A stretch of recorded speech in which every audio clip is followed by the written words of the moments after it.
Je m'appelle Isabelle Barrette, j'ai 32 ans. Je suis maman d'une petite fille de 2 ans et demi et je suis atteinte du cancer du sein. C'est moi qui ai trouvé la bosse dans mon sein, en fait. C'est moi qui ai appelé mon médecin pour qu'on fasse un suivi. Il m'a demandé d'aller passer une mammographie, plus une échographie du sein. Par la suite, tout a déboulé parce qu'à l'échographie, ils se sont rendus compte qu'il y avait vraiment une tumeur et que ce n'était pas un kyste. C'était une tumeur qui était maligne.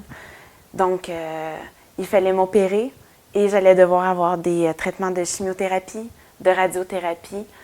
Et ça a été difficile à accepter comme diagnostic et à gérer aussi avec la famille, mon mari, ma petite fille. Avec la pathologie, on a vu que mes ganglions étaient atteints, mais que c'était microscopique. On m'avait dit 1 mois après, on commence la chimiothérapie.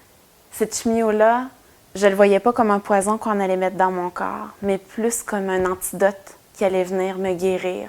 Donc, j'étais prête et je voulais me battre parce que je voulais rester en vie pour ma petite fille, mon mari et pour moi-même aussi.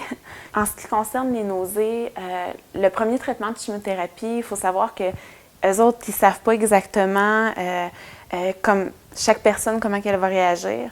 Et là, il m'avait dit, là, on te donne une dose pour t'empêcher de vomir et tu vas avoir des médicaments à prendre à la maison. Sauf que moi, c'était pas assez fort, visiblement, puisque le premier traitement, j'ai été malade. Et c'est ça, j'ai été surprise de ça. Mais après, mon deuxième traitement de chimiothérapie, tout a été dosé. Ils m'ont donné d'autres médicaments plus forts. Avec mon deuxième traitement, j'avais peur, puisqu'au premier, j'avais eu des nausées.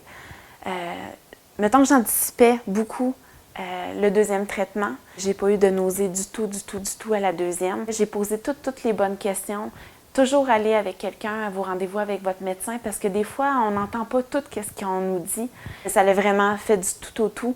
Puis j'ai été apaisée après mon deuxième traitement. Vraiment, là. On parle de notre vie, là. On peut en mourir. C'est une maladie qui est mortelle. Et même s'il y a beaucoup de chances de pouvoir s'en sortir, c'est quand même très épeurant. Moi, oui, j'ai eu besoin de quand même avoir une certaine routine dans ma vie pour pouvoir essayer que tout ça soit moins le chaos. Parce que c'est vraiment un chaos qui arrive dans notre vie.